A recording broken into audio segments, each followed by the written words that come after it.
A warm welcome to you all. We're very pleased that so many have joined us at this moment. Today, we will be sharing the findings of Breaking Down Barriers, a year-long research about sustaining community-based disability insights.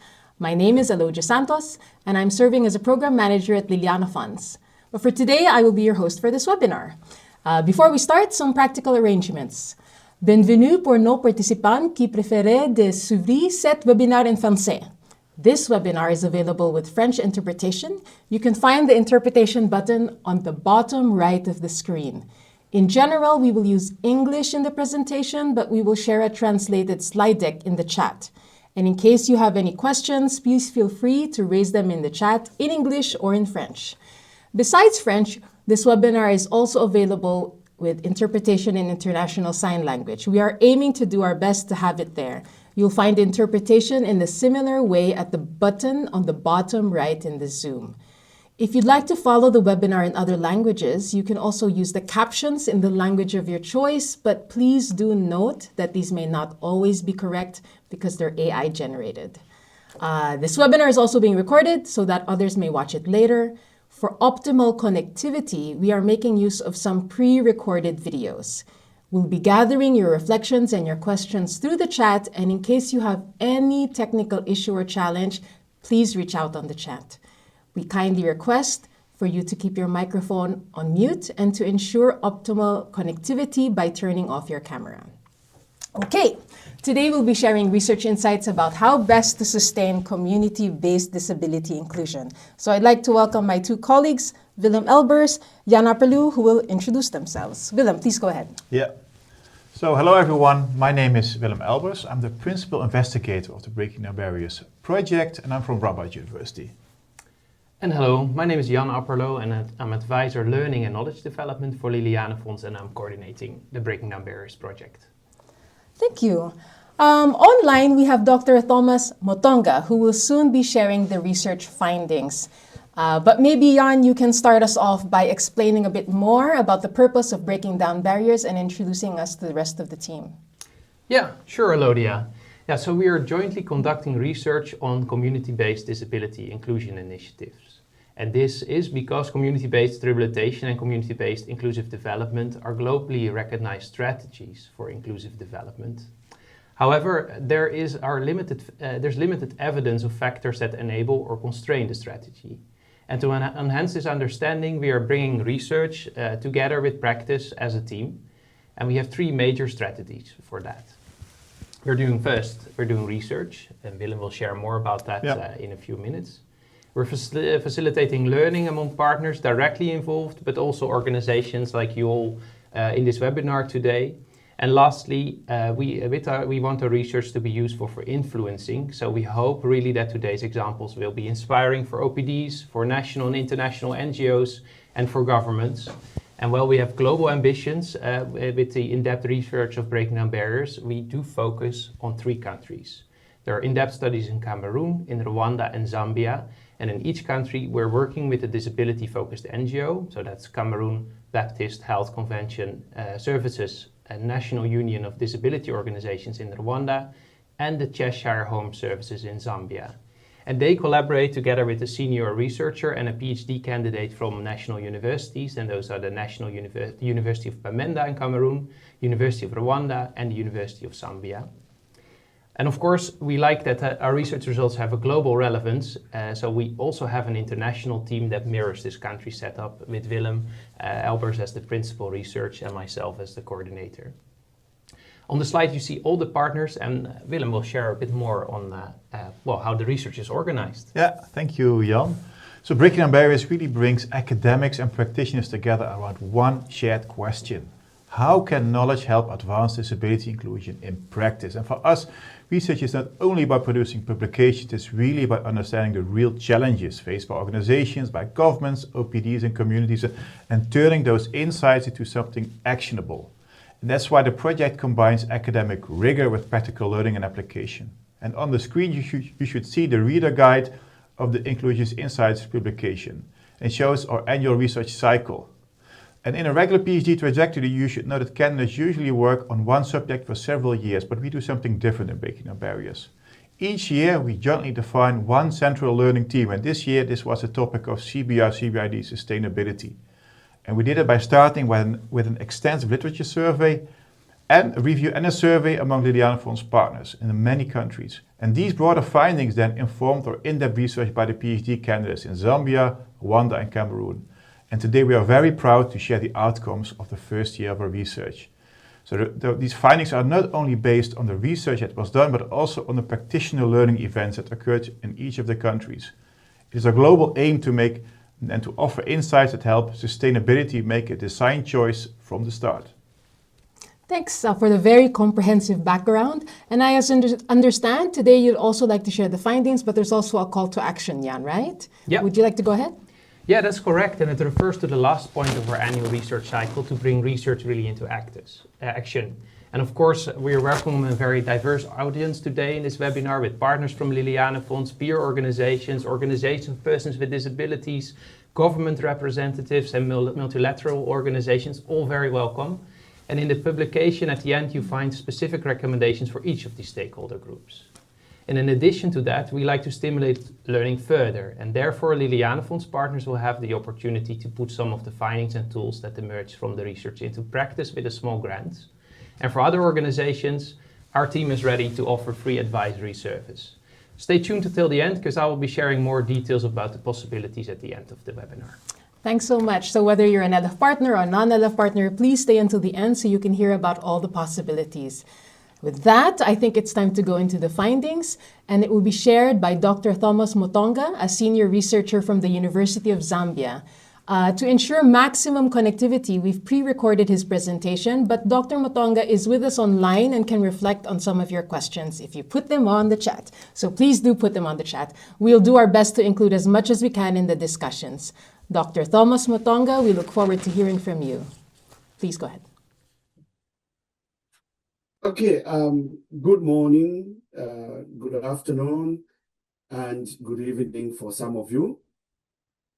We are looking at the presentation entitled Designed to Deliver, Not to Continue. Why CBR/CBID programs struggle to become part of public systems. So I'm Dr. Thomas Timothy Mutonga, a Fulbright postdoctoral scholar at the University of Minnesota, but basically from Zambia. I'm one of the supervisors for the 3 PhD students that collected data on the sustainability of CBR programs. And please, when I mention CBR, even if I mention CBID, I'm referring to the same program. So my presentation is divided into 5 sections. The first section, I'll share the problem statement, and then I'll look at what was the main question for the research, and then methodologies.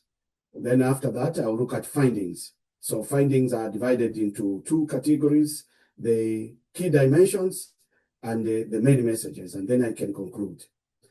Okay, so in context, we are looking at designed to deliver, not to continue. So we are basically looking at the way the main projects for CBR or CBID have been undertaken. Now, the problem statement that I have is that many of you recall that most of the times we have had CBR projects running, and during the course of their running, they perform very well, extremely very well. But immediately, maybe the 4-year support ends, the continuation actually becomes uncertain. Activities shrink or stop completely. That is after when funding is stopped by the donor community. And further than that, you find that the core functions are also not taken over by anyone, including government. And this is, the concern that we seem to have had, that, these CBR, CBID projects, immediately the external funding stops, they also die out. And this has led to, a question that we were trying to investigate. And the question is, what determines whether programs continue once external support declines? And in this context, we are looking at the CBR, CBID programs. Okay, so to answer these, we used different, methods. First of all, we read hundreds of literature, and we also had surveyed, responses from 25 countries that have had something to do with the CBR programs. But specifically, we dealt with three main countries in this project, and that is Zambia, Cameroon, Rwanda, to answer that question. So, for instance, in Zambia, we were looking at why some programs, are taken up by maybe government or other institutions, and others are not. Then for Cameroon, we were looking at how NGOs try to shift responsibility, to government when this is at the end of the program. In Rwanda, we were looking at how to detect sustainability gaps during implementation. Okay, so these three countries have all been implementing CBR, CBID programs. And we said, how do we look at, how can we ensure that there is sustainability, in these projects, so that when the external donors stop their funding, the programs should continue.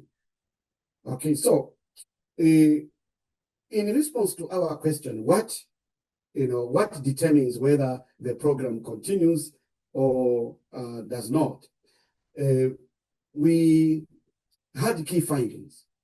The first key finding was that sustainability depends on four dimensions. The first dimension is community engagement. The second dimension is financial sustainability. Then the third is policy integration. And the fourth is operational capacity. Now, survey shows that funding and the policy integration are the main constraints for the continuation of most of these projects. So most strategies, focus on extending external funding, after maybe the 3-year or the 4-year, running of that project. So, this creates a huge problem, because it's not possible to really say Liliane Fonds or any other organization should perpetually or continually support a program. They also expect that when they start something, that program should continue on its own. So what this means is that current strategies solve short-term programs. They are basically they reinforce survival and not long-term program undertaking. So what we found were three key messages that we need to share with all of you. Three key messages. So message number one: programs are designed to deliver results, not to continue. I think that's the message that we got from the three countries, that mostly programs are designed to deliver results. So how does this happen? We see this because the projects are built around, project timeline and outputs. So if it's 4 years, everything will be running around 4 years. And they're structured for performance under donor funding. Okay, so you'll find that whichever donor, mostly they'll put in all the best to ensure that this program runs well and performs well. And they're also organized temporarily to deliver under those systems.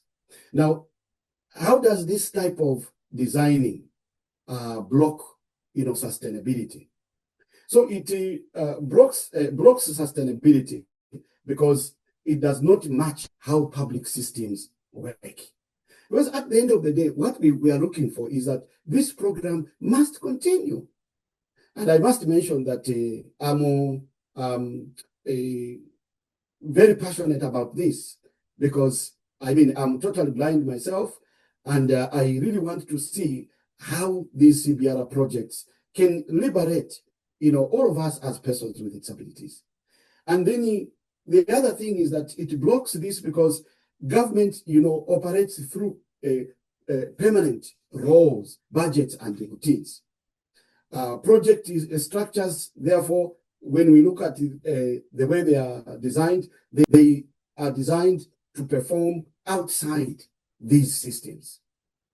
So, in this case, continuation are not in place and not aligned with government systems so that we can say government maybe can take over. So in practice, what we are saying is that if your program fully depends on organization to operate, it will not continue because it fully depends on your organization. And the second message is accountability. So to who are these projects accountable? Maybe that would be the question. So programs are accountable to donors, not to public systems. So the programs will be running in Zambia, in Cameroon, in Rwanda, but fully accountable to donors. So for instance, reporting of project support is done to donors. A donor defines success and compliance. Financial controls remain external. In this case, my program in Zambia will fully be very accountable to the donor community and not to the government. Okay, and how does this block, sustainability? Programs are answerable to donors, not to public systems, and I think this is quite key. So success is defined by the donors as a requirement. Reporting and the compliance are directed externally. Program logic is shaped by donor expectations. So as a result, decisions are oriented towards donor priorities and not at the government or any institution levels. So public systems are not the primary reference point. So in practice, what this means is that the program is designed around donor rules, and it will only fit the donor community.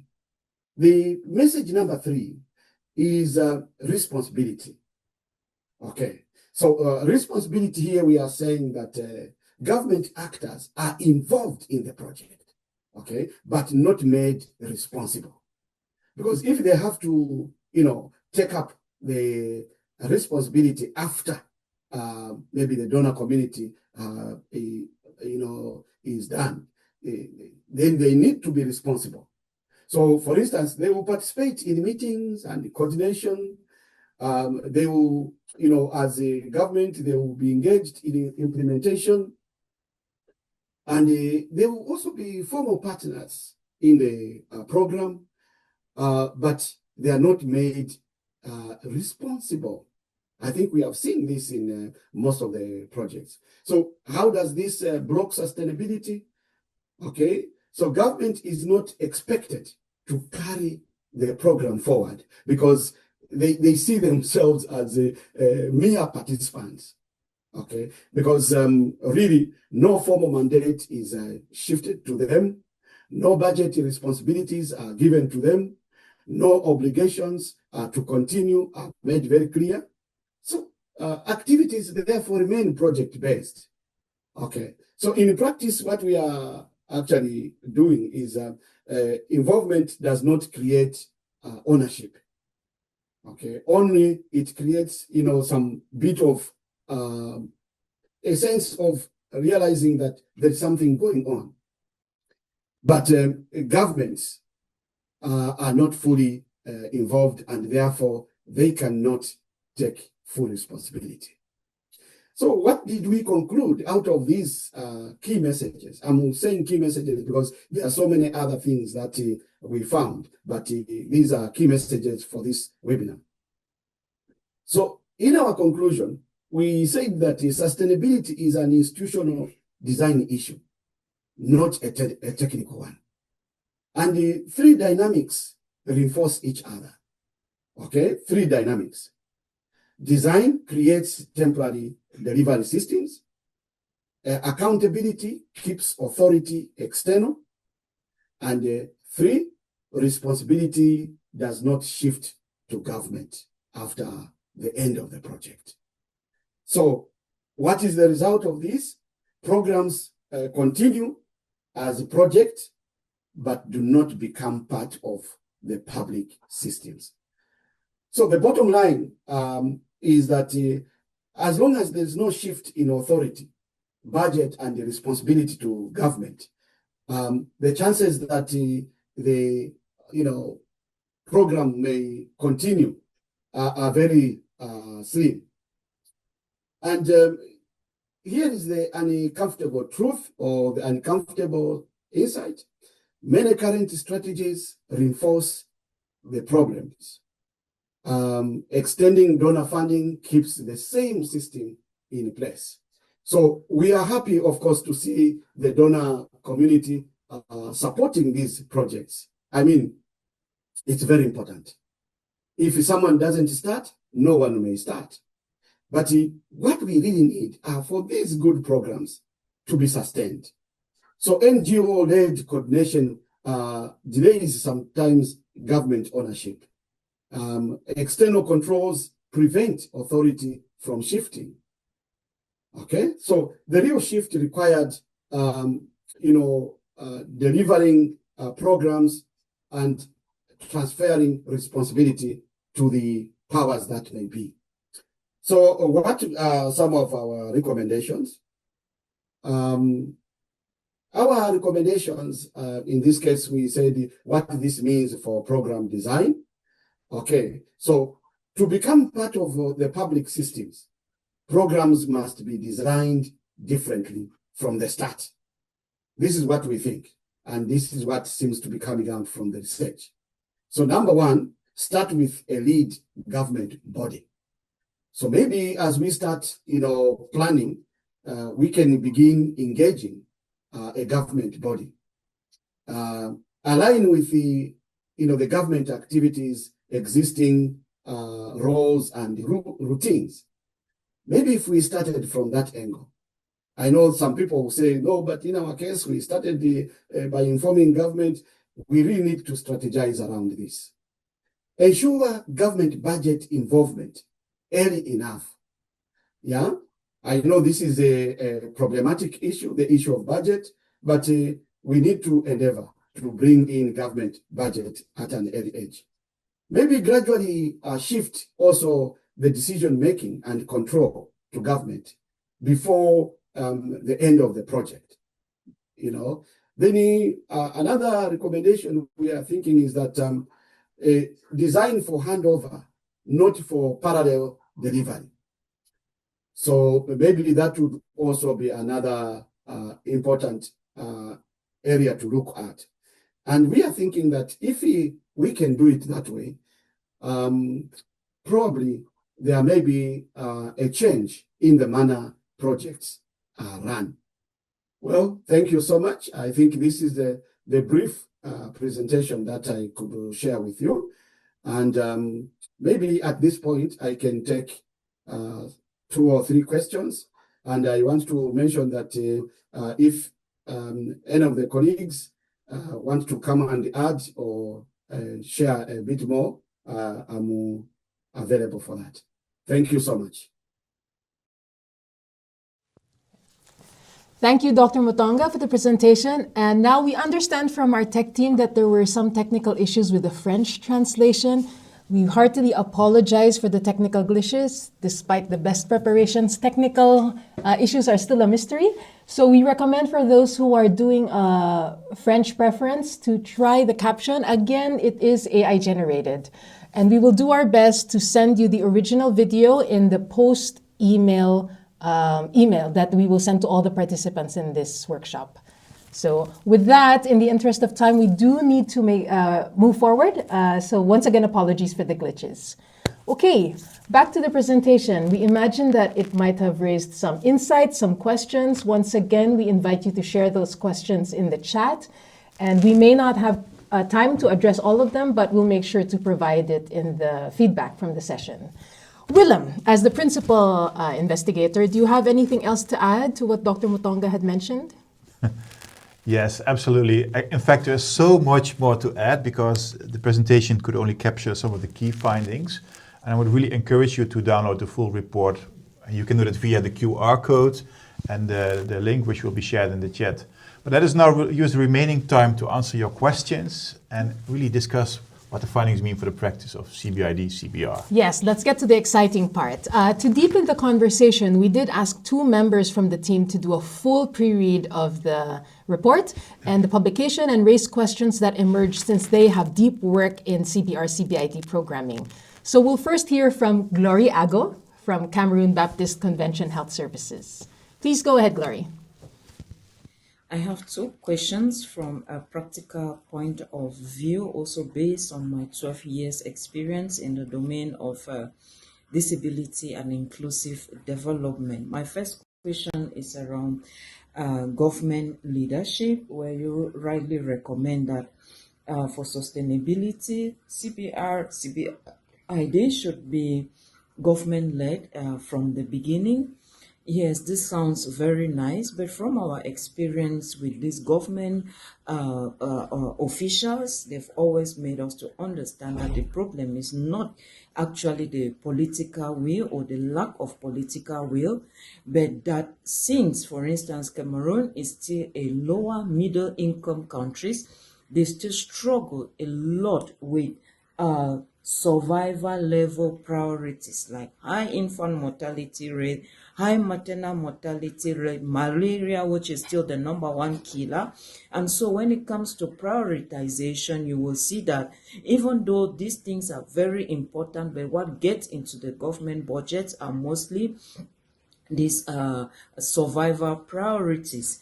And so how do you recommend we actually strike a realistic balance between government leadership and the practical needs to ensure continuity at the community level? My second question regards to institutionalization.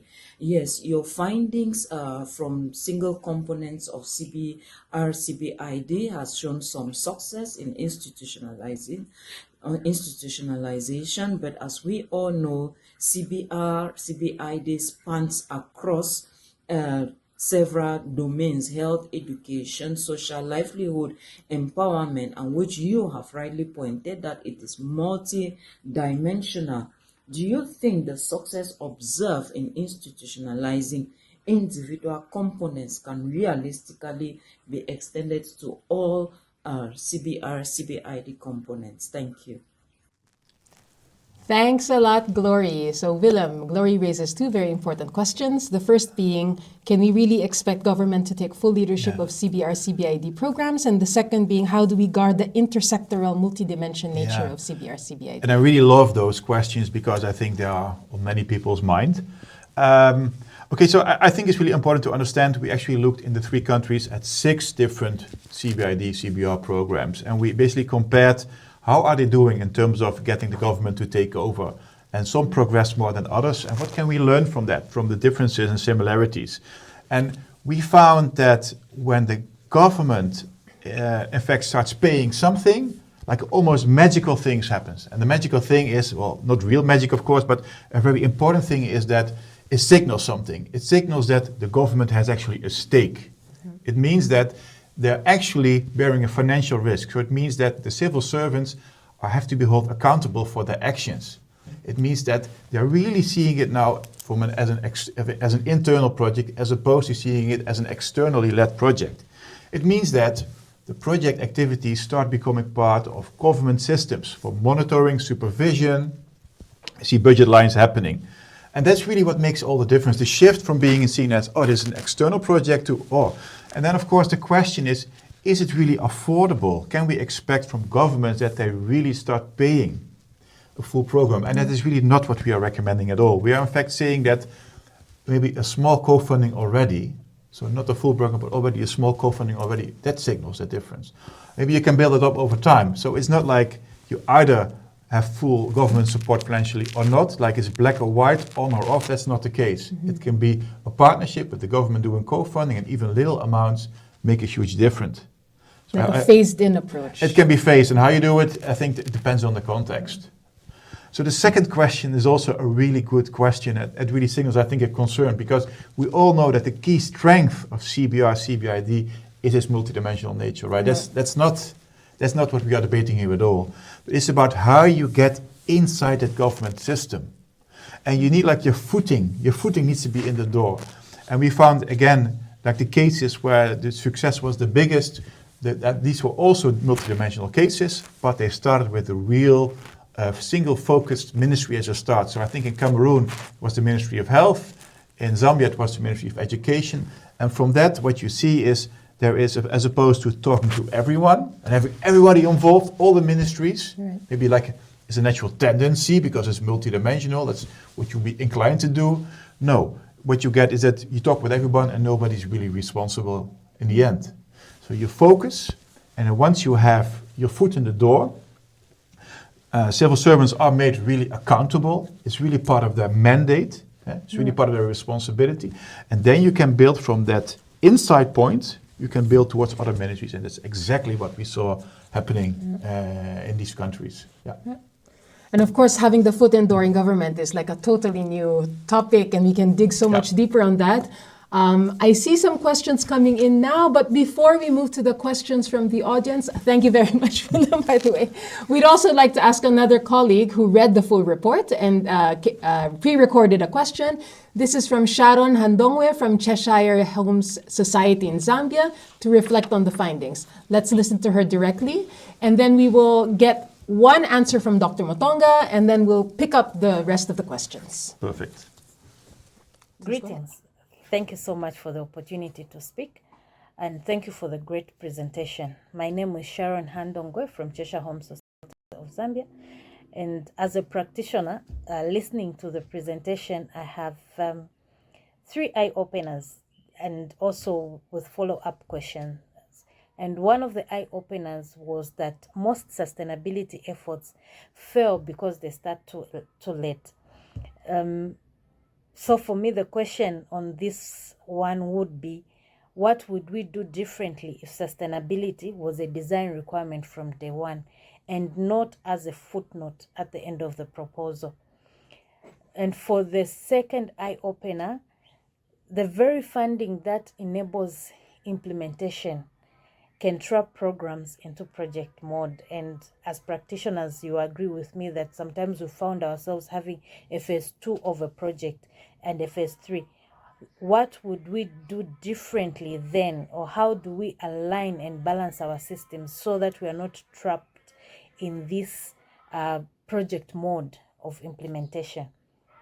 My third eye-opener is that technical excellence cannot compensate for weak political and institutional alignment. So while we are implementing our activities, my question would then be, how do we align with government planning, budgeting, and accountability systems so that we compensate or support building strong political will, but also make sure that there is the institutional alignment in our implementation of activities or projects? Thank you so much. Thank you, Sharon. Yes, and special greetings. Thank you for your 3 questions. If I look at your 3 questions, they are interlinked with what Glory asked earlier. And I will maybe make a general observation. Yeah, so for your first question, which is, what do we need to do, at the beginning of the project to ensure that governments are brought on board? I think this is where, as a project teams, when we are planning, probably we need to start from there. I recall that, for instance, in Zambia, when ZECREP started, we honestly did approach government, if I recall. And government was brought on board, but they were brought on board as partners. Maybe this is where we need now to look at how we can bring them on board as a responsible team. Which, when you look at also the chapter more inclusive education, which was, of course, a single anchored, just focused on education. The program, from the word go, the ministry had already some bit of funding for inclusive education. So when they were approached to support this project, they came in with already an institutional mandate towards that. And this is where we really need to begin balancing ourselves. So if we are doing the 5 pillars as CBR, we really need to look at which government institution. And we need to put our intentions very clear from the beginning. Thanks, Sharon and Thomas. Now, William, can you add anything to the other questions that Sharon raised? So how do we avoid remaining trapped in this project mode and ensure institutional alignment? Yeah. So many thanks, Sharon. Many thanks also, Thomas, for sharing your thoughts. And I've been thinking about what I would answer very briefly, because I can't resist. So what does it actually mean to design from the start? For me, it's about 3 things. I'm going to be very quick here. It's like making sure that the government is responsible from the start, making sure that it makes a financial commitment and choose very clearly a lead ministry. Those points are hopefully very clear. So the project mode, that's really an important topic for me. And what we found is that a project mode basically means that the NGO remains in the lead. Mm-hmm. And by being in the lead, it means that the government does not have to take responsibility. So it remains an external thing outside to what the government is doing. It also means that there is no taking up of the project or the program into government processes, like budgeting, like supervision, accountability, planning, what is in the actual roles and responsibility of civil servants. So again, it's nice to have as an extra, but it's not part of your own work. And it's exactly in the cases where we did see where it was making a difference, where it did happen. And thirdly, again, I'm repeating a bit myself, it's the same point, but it's about making sure that it's not only the external donor that is paying, because again, the money that the government is paying is part of them seeing it as part of their own responsibility. They are bearing also part of a financial responsibility. Yeah. Okay, the third question, I think, what does then concretely mean when we talk about taking up into budgets, accountability, planning? It is very concrete. It's about making sure that you have from the start, that you discuss when you have that lead government agency, that unit, that you talk about clear roles and responsibilities. So not like nice to have, not like sit and listen, but actually tasks that you do on a recurring level. It's about activities being detailed in, for example, district plans. So it's part of what the government is supposed to do. It's about having those budget lines, and it's about having those civil servants being accountable for what they do. Simply, it's part of their job. So it sounds so obvious, but still it's not obvious, because we are working in a way that, in fact, pushes all responsibility outside the government. That's how the whole system is designed. That's what we mean also with project mode. Jan, would you like to add anything to it? Well, I think that, as Willem said, the key message is really to get this done at the start, to really think of which government organization can we work with. For example, I worked with partners in DRC. They identified the Ministry of Health as really the starting point of the program, and the health centers and the health workers as starting point, except compared to starting with your own staff in your own organization to quickly deliver services for people with disabilities.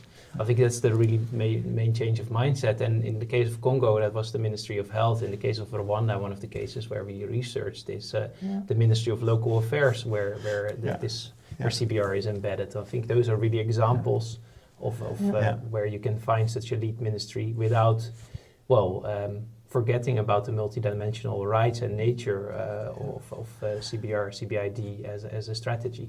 It's really about where is the traction and where can you go to a government where the people are there, the politicians, the civil servants that really already want to do this, but now you give them actually the means and the resources, and with just a little bit of financial investment, they can actually go further than just the normative commitments, the policy statements that don't do anything.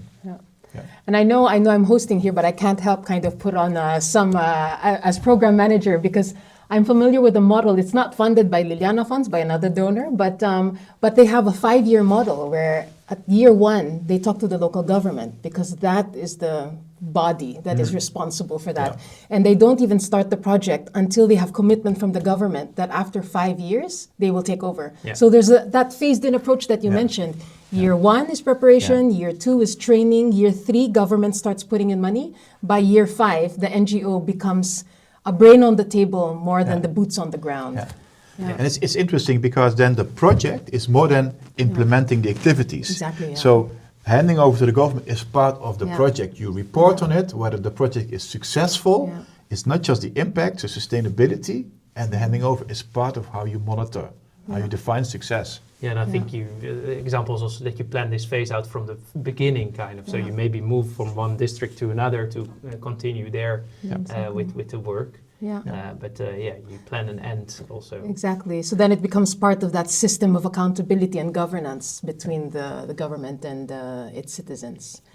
I am now moving to some of the questions, interesting questions that are coming from our chat, raised by our audience. So let's pick one. This question revolves around OPD, and I'm combining two questions because I feel it's normal.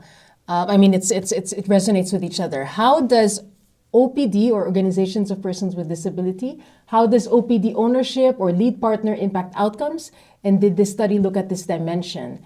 So to lead to it, while we continue creating and opening opportunities for persons with disabilities, how can we ensure their meaningful participation in the planning, decision-making, implementation, and leadership?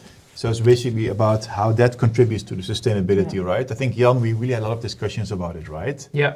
So as you recall, I know at the beginning of the conversation, there was an issue with the translation, but from the survey of partners, one of the most challenging issues for organizations was having this financial sustainability and really getting the government on board. So that's why the studies have really focused on getting the governments on board.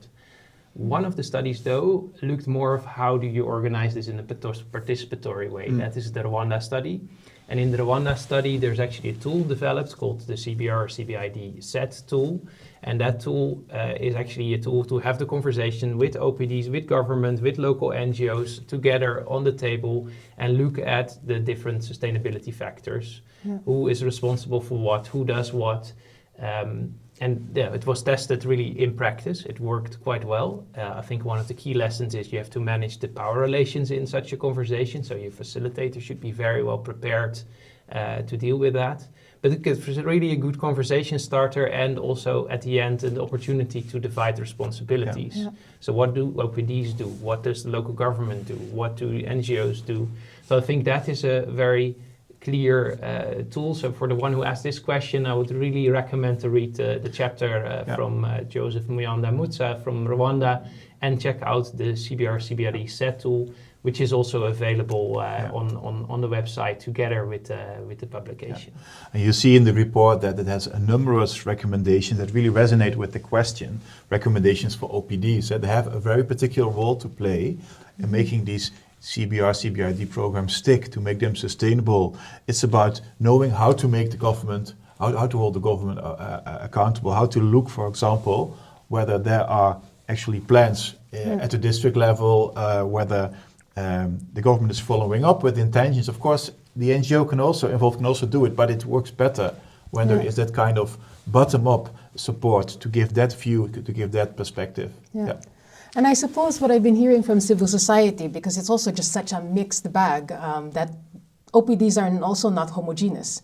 You have small OPDs who kind of are still in the phase of capacity building, of also learning about CBR, CBID, and then you have the bigger OPD like Nudor, who is part of this research, who are front and center in the leadership position, and that makes such a difference in terms of the legitimacy, I suppose, of the conversation. I think the risk is that organizations, and that applies for OPDs, but also for NGOs, just want to deliver the services without keeping government accountable, which at the short term I think is needed and understandable, because it delivers directly results for people with disabilities for the things they need. But in the end, that is something that can't continue. So that's why we say, think really of build that ownership with government at the beginning. Stick to the multidisciplinary nature of CBR, CBID, but find where to embed that really. Maybe this is also because you use again CBR, CBID, one of the questions, right? Yes, you wanted to say that. Which leads to the next question in terms of CBR, CBID and this whole terminology. Do government officials and policymakers clearly understand the distinction between CBR and CBID, or does the overlap in terminology create confusion and kind of form a barrier in policy and implementation? And that's interesting, because this can be, these can be heated debates, right? What is the best? We took a very pragmatic approach in the research, because we found that it really depends on the country which terminology is more dominant, and also what government officials use. And of course, yes, there are different ideas and different details, and more than just details, I would of course say, but there are also a lot of commonalities. And that's really what we also are focusing on in this research, in this report, because not all, like some organizations use different names for similar programs, and we focus at the shared denominator, the common denominator, so to speak. So the participatory nature, the community orientation, multidisciplinary, multidimensional, focusing at empowerment, etc., etc. Yeah, and it doesn't really matter. In one country they may call it CBID, in another country they call it CBR. It is really pick which terminology sticks with the government there locally, which is most commonly known. In the end, I read a question here as well. That's the final one we may want to respond to, is how to promote CBR, CBID as part of the national strategy. I think the anchor point is the UNCRPD. Definitely. That is where things start, and I see the strategies as a way to operationalize the UNCRPD. So look at those ministries that are busy with operationalizing the UNCRPD, and add this as the strategy to realize those rights described in the UNCRPD. Right. In addition, actually, let me add, because we recently also held a series of, Centers of Excellence / Knowledge Hub workshops. And this also was a big important discussion. And in most cases, people were like just hyphenating it, CBR, CBID. It wasn't so much the terminology, but rather the principles under it, which is, is there support at the home level, at the doorstep? Is there peer group? Are there influencers? Are there stakeholder forums? Is there a link to the policy? I think in the end, people are just evolving the terms as well. But at the heart, we all agree on the same things. And let me take the chance also to segue that maybe in the post-workshop email, we will also maybe attach a position paper in how Liliane Fonds kind of defines, or rather takes a stand in terms of how the commonalities are more important at the community level. I think our time is finished. I'm very happy to announce that the Breaking Down Barriers team has committed themselves to sharing the summary with all the answers and responses in writing. And before we close, as I shared at the beginning, at Liliane Fonds, we don't only want to just share this research and go with, but rather leave you with the results and also know how these findings can be applied in practice to advance the sustainability of CBR, CBID. So Jan, please, if you can share a bit how we can stimulate these findings into practice. Yeah, sure, Lodia, because that's what I promised at the beginning. We have two offers. One is for our partners who we can provide financial support, And the other one is for other organizations. So let's start with partners. Whether they are a grant manager or whether they're working at national level as implementing partners in the network, responsible to implement CBR, CBID, we have 3 small grants available. And small is a really small, €5,000 per grant. And you can look at the report, conduct an analysis of, for example, conduct an analysis of government entry points. You can look at the Zambia study for that. You can design and test advocacy actions, and the study from Cameroon provides excellent examples for that. Or, I already mentioned it, you can use the participatory review tool developed in Rwanda, the CBR CBI Set tool, to reflect how sustainable CBR is in your locality. And these grants are available especially for partners not based in Cameroon, Rwanda or Zambia, because we want to learn broader, and you are expected to test your ideas in practice and come back with us with a short learning report and an online interview. So it's not only an interesting learning opportunity for you, but also for us to continue our learning journey around CBR and sustainability. You can find the post-event survey via the QR code on the screen and with the link in the chat. And in the end of the survey, you find the questions if you'd like to submit an idea for a grant. Secondly, for partners that are not, for organizations that are not partners of Liliane Fonds, you may also be interested because you face challenges with your CBR, CBID sustainability, and we have further advice and brainstorming available for you.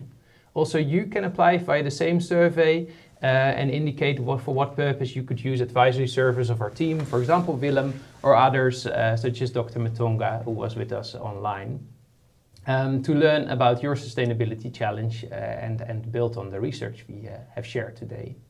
So if you have an idea how you would like to put the findings in action, scan the QR code and respond to the questions. You can do that now directly, but I imagine you may also need some more time, so you can give it some thought and submit your input latest by the end of May. And we'll get back to all respondents to the survey in June. Okay, so there you have it. Please do use the QR code and answer the survey, and you will have various options in front of you. On that note, thank you, everyone. I hope our conversation has been inspiring. Once again, we apologize for some of the technical difficulties. We hope that regardless, you've also kind of done some insightful, helpful things for your programming. Please do also check out our website, lilianefonds.org, and follow us on LinkedIn. And from our side, we commit to send a post-event email with a survey, with a recording, with a follow-up message and reflections to all your questions that we discussed today. Wishing you all a great day and hope to see you in future events. Thank you, Willem. Thank you, Jan. Thank you, Lodia. Thank you, tech team. And thank you to everyone. Thanks, everyone.